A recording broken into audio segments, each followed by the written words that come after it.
Club. I hope you guys are having a great week, a great day, wherever you are, and whatever day it is for you. As always on the podcast, it is Friday, so we're bringing that good Friday energy to you. This is going to be an interesting episode. We got Brian Truman with us on the podcast here from SVN Excel Group. Brian buys multi-tenant industrial, multifamily. He also is a broker specializing in multifamily, and he brokers the sale of businesses as well. So maybe we can hop into that topic a little bit. We rarely talk about anything but real estate here, but I'm always interested in that side of things. So, Brian, I'm excited to jump into it. Thanks for hopping on. Thank you. Appreciate you having me. Looking forward to Absolutely. it. I told you before we got on here, we always like to start with stories. We like to hear how people got to where they are. Yeah. So why don't you take us to the beginning of your story in real estate and tell us how you got here? Well, the beginning on the buy side is back in '06, '08. You know, everybody knows those years. Uh, I happened to be in corporate America at that time and had some extra cash, and somebody was telling me, "Hey, real estate is something you ought to invest in." And so, I at that time I went and bought a couple of apartment complexes and didn't know really anything about real estate. So I wish I knew back then what I knew now. So on the investing side, that's kind of where I got started, and then fast forward to basically 10 years ago, I had exited out of a business, and and then was trying to decide what to do. And my wife happened to be a former commercial real estate appraiser and had, as the appraisers say, she went to the dark side and became a broker. And so she said, "Hey, why don't you get your real estate license and come and join me?" And so I had had my license all of maybe a month, 6 weeks. And I got a call on a Saturday night about 6:30, is right before Christmas. My wife and I are going out to dinner, from a gentleman, and he said, "Hey, I'm in a real pickle. I've got until midnight tonight to identify 3 properties for my 1031 exchange." And I was like, Talk about leaving it to the last minute. "Yeah, Jesus. yeah," and this is 6:30 at night, and so again, and I'm new into real estate. And so I said, "What do you want to buy?" And he says, "Well, I want to buy multifamily." And I said, "Okay." So then I just quickly thought of a guy that I went to real estate school with. When I told him I was going to be doing commercial, he had mentioned that his stepfather had 5 apartment complexes. So I told this gentleman, I was like, "Hey, give me 15 minutes." So I immediately called this gentleman I went through school with and said, "Hey, you said your stepfather had five properties. Is he interested in selling one, two, three, any of them?" And he said the same thing to me. He's like, "Give me 15 minutes. I'll call you back." So he called me back in about 10 minutes. And he said, "Yeah, he's got 3 of them." And so I said, "Well, can you send me the addresses, the information on them?" Which he did. And then I called this gentleman back and said, "Hey, I'm going to be texting you the address, all the contact information, address, everything on these properties, so then you can let your 1031 intermediary, know about it." And so that's what I did. And we put offers in on those, went under contract right after the first of the year. He uh, came out to come and do the interviews. And I told him, being a good broker, I said, "Hey, I'll pick you up at the airport." And he said, "Well, you'll have to come to the private airport because I don't fly commercial." And I was like, "Whoa, okay." So who am I dealing with here, Um, and anyway, we put the offers. He ended up purchasing them. Come to find out, he puts on a big event for real estate investors, and he invited us to come. This is shortly after this transaction. Come out, and when we did, he put me right on the front row, and he told his rags to riches story and said, "Hey, this is how this is what I have done. I own these properties in Tennessee now, and by the way, my Tennessee realtor's here." And he's like, "Hey, Brian, can you stand up?" And this is right before lunchtime. And so we go to lunch, or he's announcing lunch, and there was like 1,500 people there. And I tell people that's the closest I would know of what it would be to be famous, because as soon as he said lunch break, I got mobbed by all kinds of people, because he had said, "Hey, if you want to buy in Tennessee, like myself and then Grant Cardone and a bunch of other people, this is the guy you need to contact." And so I sat there for an hour and a half and answered questions, and came back with with hundreds of contacts of people that wanted multifamily. So I tell you that story, and you said you like stories, is because everybody has an origin story, and everybody asks me, how did you get into selling multifamily? Well, that's how I got into it, right? I mean, you talk about lucky, fortunate, blessed, whatever. It happened to where, boom, within months, I had more buyers than I knew what to, obviously knew what to do with. Yeah. And so it was learning on the fly, jumping with both feet, just trying to understand the whole multifamily space and world, and everything about it. But yeah, that's how I got into, and I've done multifamily ever since, 10 years now. So Yeah, I love that story because it goes, I mean, there's two things that I'm really pulling from it. One, you never know what's going to happen around the corner. You just got to put yourself out there. And yep. two, relationships are key, especially in real estate. You don't know what's going to happen. Relationships, if you just keep developing them, keep being friends with people, keep connecting with people, things come out of those relationships. And you don't really have to be, you don't have to be so aggressive about it. You just have to Yeah. have those relationships there, and eventually through conversation things will happen. You happen to meet this guy and be put in the right connection, and then you started to get deals done, and one thing led to another. And so I've heard Yeah. that same type of story so many times Yeah. where it was just the right connection, right time, and it led to a big windfall. So I love to hear that. Yeah, yeah, and you're so correct on the relationship thing, because you know I often tell my agents, the way to the many is through the one, and this one gentleman has introduced us to so many people that it's unbelievable. But it's all a relationship game. Real estate is, and I Yep. tell people, don't be, our agents, it's like, don't be transactional. You got to be relational. That's the way you're going to be successful, and that's how you're going to beat your competition. So that's how you got into multifamily, and you started buying and brokering Mhm. multifamily properties. But you also have been doing businesses, and this is Real Estate Investing Club. We only talk about real estate, but I gotta ask about the business brokerage side because we haven't had somebody on who has brokered businesses. Yeah. So I'm just curious, between buying businesses and buying real estate, which of the two do you prefer? Actually, man, that's a tough question. I love brokering. I love doing any kind of deals, whether it's real estate or that. I love buying, multifamily, and brokering deals for clients and that. But I do tell you, I absolutely thoroughly enjoy the business brokerage side. Uh, and I got into Do you that. specialize? Do you specialize in a specific type of business, or is it just Anything under 15 million in okay? revenue. Okay. Yeah. And I'm And assuming I mean, you're talking like HVAC companies, mhm. laundromats. I mean, Yep. just go down the line, Yeah, yeah. CPA. Small Yeah. manufacturing companies, custom cabinet companies, company that makes all the glass for the big high rises that are being built in Nashville, and just could be a restaurant, as small as a restaurant, or flower shop, as big as some of these industrial or manufacturing companies. So Nice. everything in between. I came out of corporate America and was like, what do I do next? I started this business brokerage company from scratch, and within, that was in 2011. Then 2016, I had somebody approach me and want to buy it, Oh, because buy I it. had, The buy business. my business brokerage act because I had taken it from scratch to by 2016.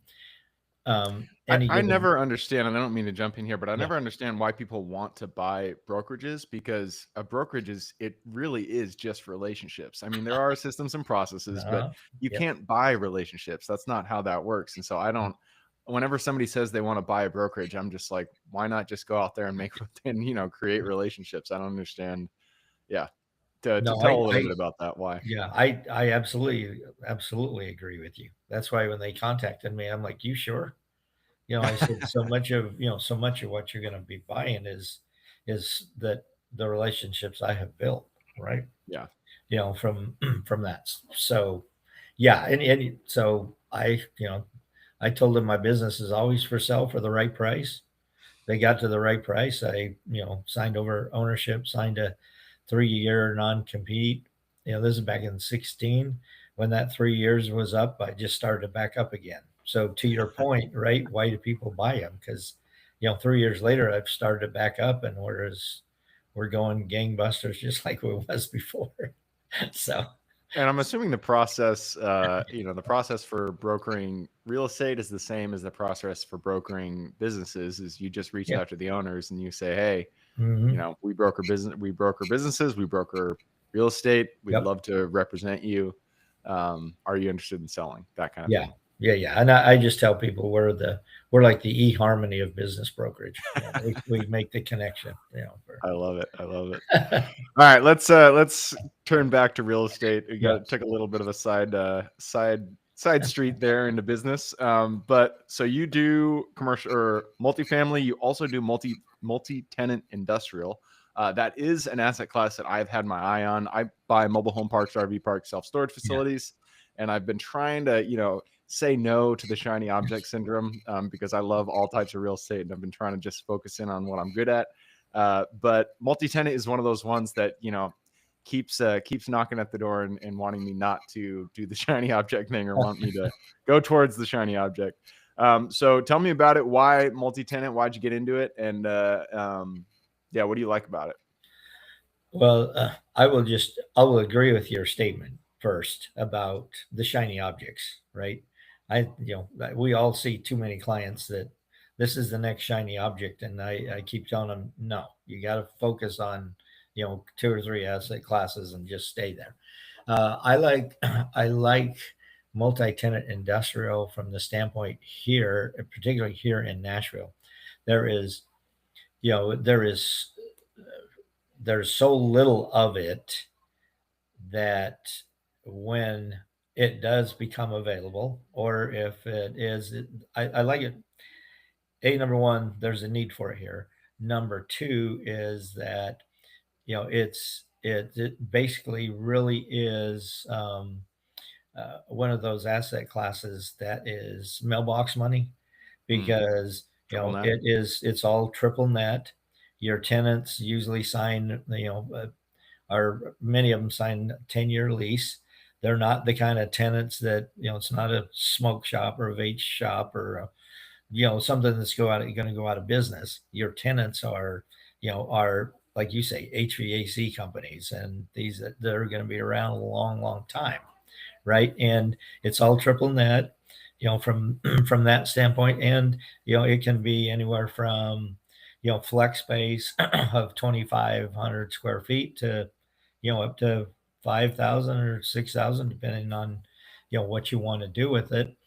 And they sign long-term leases, and you just sit back and collect the money from that standpoint. And so I was introduced to it way back when I first got into real estate 10 years ago by a gentleman that was speaking at a conference. He was an economics professor at Texas A&M, and he was telling us that attended that probably 75-80% of all of his investments were multi-tenant industrial, right? So I was like, okay, if this guy's doing this, why is this?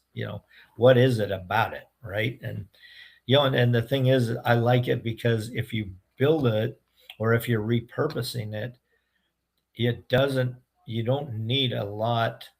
because these flex spaces, whether they're 2,500 square feet or 5,000, you It's need. mostly just space. It's like Yeah, it's like a yeah, self-storage unit. it's like okay, you have a reception, you have a couple of offices, maybe a conference room, then the rest of it is all warehouse space with a roll-up door in the back. That's it. There's not a lot to them, but yet they're in such a big need. And here people ask me, "Hey, I got this money. What do you think I ought to do with it?" I said, "Well, if you don't want to invest it, build some of this multi-tenant industrial stuff, because I guarantee you'll have it all leased up before you even have it finally, finished, built." You know, uh, Yeah, I've heard. So I can't say that I'm very versed on the space, but from the people that I've been speaking to in industrial, mhm. it sounds like it has been overbuilt in most markets, at least what's coming online. And so, do you feel like that's the case in Nashville, or is that No, oh, it's still in huge need here. Yeah. Okay, Oh yeah. Yeah. That nice. that that flex space and the multi-tenant stuff here. So we've sold a couple of older warehouse buildings that they're basically repurposing. You Mm, know, they're taking this, these that are 30, 40,000 square feet, and then just turning them into small basically, bay. yeah, just making the small bay space out of them, right? I mean, there's small bay conferences popping up all over now, right? Yeah. A few years ago, you never heard of that, right? There's Yes. actually there's this really huge warehouse here in Tacoma that is just it's just run down. You can tell it's not being used, and it's just sitting there in this great location. And I keep telling myself I need to find the owner, call him, and get him an offer because Yeah. it would be great turned into something like that. But Oh yeah. Yeah. Yeah. yeah, that's Yeah. And we had, because the fact that there's certain areas here that in Nashville that just are in such need of it, that if we can find anything that we can repurpose, then that's what we're doing, and recommending that people do. So So we are running down the clock. We're almost at the 20-minute mark. So I do like to ask, it sounds like your specialty, I mean, you specialize in a lot of things, but it sounds like your skill, the thing that you are really good at, is developing relationships and making sure that that network is in place. mhm. What tips and suggestions can you give people who want to create a brokerage business or really create or develop their network over time? What tips can you give them for doing that? uh, Being relational, get in rooms with people that think much bigger than you. The more hands you shake, the more money you make. you know and be a creative problem solver. So do you and just kind of thinking of tactful or Yeah. tactics, there we go.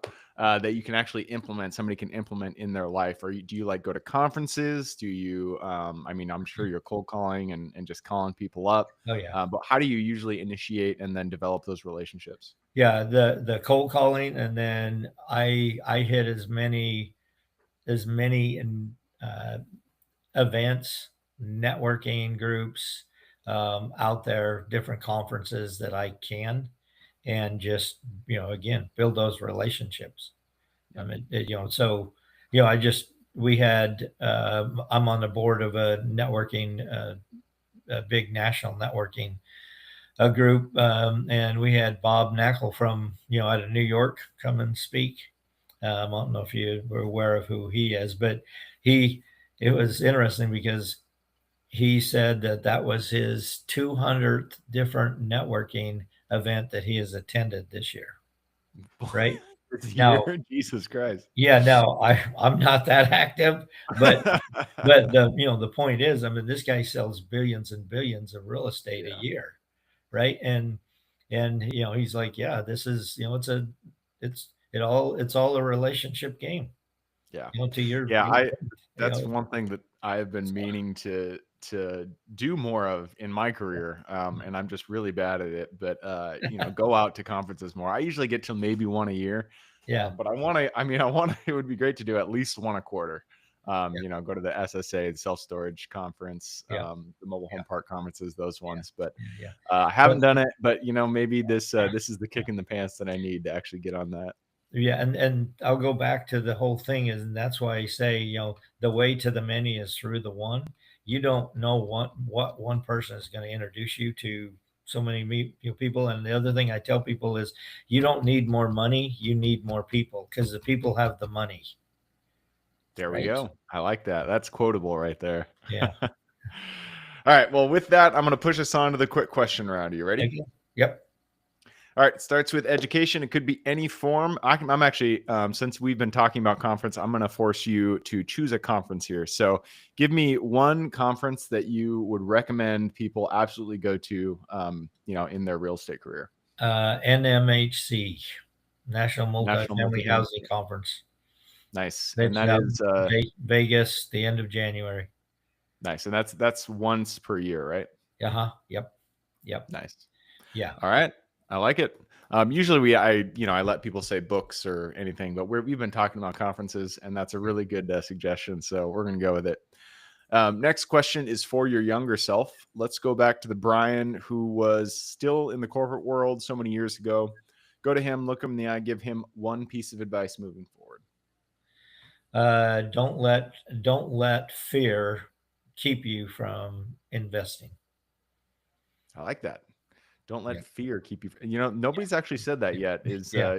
don't let fear stop you. But it is great advice. It's Yeah. something that is, can often be masked by over analyzing things. At least that's what I do. If Yeah. I'm Analysis nervous about something, paralysis. then I just tend to just analyze the shit out of it until Okay. until it's, You get paralysis by analysis. Yeah. From there. But yeah, it's you've probably heard the comment too, right? Everything you've ever wanted is on the other side of fear. And I think to me, that's the biggest thing I see is fear. Fear keeps people from becoming the best version of themselves, and whether that's financially wise or any otherwise. yep, I love it. All right, next question is about the US. It is a big place. There is a lot of opportunity out there. Give me the single metro, and if you're going to say Nashville, give me the single area of Nashville that you're most excited about investing in today. Yeah, I would I would say Nashville for a lot of different reasons, but I would say some of the tertiary markets in Nashville are the best buys in the country. Well, give me one of those. So I would say something like Murfreesboro, Tennessee, Okay. Clarksville, Tennessee. Isn't Murfreesboro? Isn't that that's fairly far from Nashville, isn't it? Is that It's or about maybe? 45-minute drive. Oh, okay, okay, yeah. Yeah, My Tennessee map is not updated, yeah, so yeah. I like it. All right, next question is about finding deals. It all starts with getting in contact with the seller and penning that purchase agreement. So, what is your favorite way to generate leads and find new deals? I'm still big on cold calling. Do you Yeah. do it yourself or do you Uh-huh. hire VAs to do it for you? Nope, I do it myself. Oh, wow. Two, Okay. yeah, at least 2 hours a day, Really? 2 hours a day. I like that. So, even that's, even now. So do you do it in the morning, in the afternoon? Like, how do you put it into your schedule? I usually do it either. I'll switch up. I'll either do it first thing in the morning, or I'll do it the end of the day. Nice. I like that. Yeah, I like calls at the end of the day because Yeah. then if I do it in the morning, that's the time that I need to like focus things Mhm. done. And if I try to focus later in the day, it just does not work. But I can talk Yeah. and shoot the shit Yeah. any And time of the day. well, and what I've found is people are more willing to talk to you the end of the day. Oh, Yeah, okay. because it's the end of the day. They're kind of through all of everything else that they've done for their day. They're a little more, I wouldn't say worn out, so they're a little easier to get a conversation going with. Yeah. That's Yeah, I been my remember experience. I saw an infographic earlier. Like Harvard did a study on cold calling and the best times or the times when you're most likely to get somebody to pick up the phone. And you guys are gonna have to Google it because I don't remember the actual time, but I want to say it was between like 6 and 7 p.m. or something like that. Yeah, Um, but don't quote me on it. yeah, Look it up. It is out there. yeah. Yeah, really between like 4 and 7 are the best times Yeah, yeah, that by makes all the sense. studies. Yeah. All right, next question is about lessons learned. Not every deal we get into goes the way we expect it. In fact, pretty much every time something is going to go wrong and we get to learn a lesson. So, what was a deal that went a little bit sideways for you? And then what was the lesson you pulled from it? Well, the biggest lesson, and this goes back to something I said earlier, and this is what I when I'm interviewing agents that want to come and work for us, I talk to them about, okay, tell me a deal where it's went sideways. How did you do it? But and the reason why I ask that question is to me the biggest trait a agent can have is be a creative problem solver, right? Yeah, If they can think through, and basically think of every possible solution to get that deal done, and not just say, "Oh man, this is not going to happen," so they just give up on it, yeah, right? They if I tell them, if you've got to think of every possible angle to get that deal done, and the other thing is if you have a willing buyer and a willing seller, you can find a way to get that deal done, yeah. but It's you have to funny. be the one that leads it. It's funny you say that because I'm selling a couple properties that I own right now, and I'm actually the difficult seller because of taxes and all this stuff. I know I Yeah, am, but it's fun. yeah, But the broker that I've known him for a long yeah, time, and he's awesome. He's really good at coming up with solutions and working between the parties, and he's been yeah, coming up with unique things, creative things that we can do to get the deal done where both parties are satisfied. So yeah. it just reminds me. There's always a solution, and if two people are willing, then you just got Mhm. to find something that works for both parties and get it there. So I really Yeah, like that. yeah. All right, next question. I'm not sure if this is relevant to you, but I'm going to ask it anyways. I am a huge proponent of AI. I've been trying to implement it in as many places I responsibly can in my business. So, is AI something you are using in your business? And if so, how are you doing it? How can you suggest people do it in their own? Yeah, I use AI and Chat GBT all the time. Whether it's even responding to emails, you know, um, writes my posts for LinkedIn.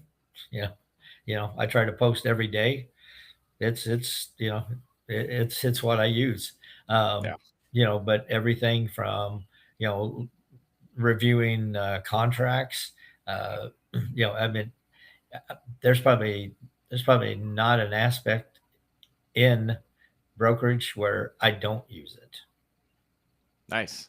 And give me so just typing into ChatGPT is one thing, but give me like a process that you can say. Like for Yeah. instance, like you mentioned LinkedIn. Well, The way I do that is I usually yeah, just dictate into LinkedIn or into ChatGPT and say, "Hey, I'm going to write a post, turn this into a post. What I'm yeah, going to say into a post," and then it will take my word vomit and then yeah, turn it into yeah. something that's legible. What is the process that you do? Yeah, very like that. But the more that you can tell it what you want to do it in, what say, and I will say, okay, make this in a, write it as a broker, you know, in a very personal, style. And the more information you can feed into it of how you want it, the better it's going to be. Yeah, And whether it's a LinkedIn post or whether it's, or whether it's, it's like I will feed into it like an email if I'm writing an email back to somebody because it helps take out the emotion, yeah. right? I will say, okay, write Oh, that's a this. good point. Here, Yeah, especially here's if the you're angry about something. exactly, because and I'll say, make this take the emotion out of this, but have it be very firm with it about this point, Yeah, I like that. right? Because I tend to be a little bit emotional, and Mm, so it's definitely helped me when it comes to responding to like say emails, anything like that. yeah. Yeah, Is that's a good use and something I haven't heard yet, but I feel like it makes a lot of sense, especially if you're writing, if you're in a heated moment and you're writing or responding to an email Mhm. that that is charged. If you can take that charge out with ChatGPT, it just makes the relationship Right. better. And like we're Yep. talking about, relationships are everything. Yep. You don't want to ruin any relationship. So No. just taking that charge out of the email, that's a good use for it. Yeah. Yeah. I started using that, doing that on emails probably about a year ago, and it has totally changed, responses, Yeah. because then they come across seeing that you're the one that has the emotional intelligence that maybe they didn't when they first sent it to you, and they're like, okay. And then you get a response back that is kind of what you were expecting, you wanted. Yeah. Nice. All right, that leads us to the very last question. This is for the listeners. You've given us a lot to think about. I'm sure people want to reach out, get in contact with you. This is a two-parter. Where can they find you? And then what can they expect when they reach out? They can find me on LinkedIn.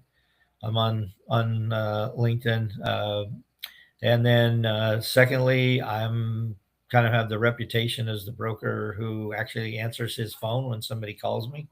So they're willing to call me, 615-260-2121. That's my cell number. You can call me 8 o'clock at night. I'll be answering the phone. So Awesome. Well, I will put your links as well as your phone number in the yeah, show notes. So if you guys want to reach out, all you got to do is click the little more in the description. It'll pull down that full description, and in there you can find Brian's links. yeah. All right, man. Well, that wraps it up. Thank you very much for hopping on the show. Yeah, thank you very much, man. Appreciate it. It's been great. Absolutely. For everybody who's with us today, thank you guys for showing up. You are the reason we do this. So if you guys have any questions, reach out to me, Gabe, with realestateinvestingclub.com. If you guys want to support the show, just leave us a review or a comment or whatever. Other than that, I hope you guys have a great week. Keep rocking real estate, and I look forward to seeing you on the next episode.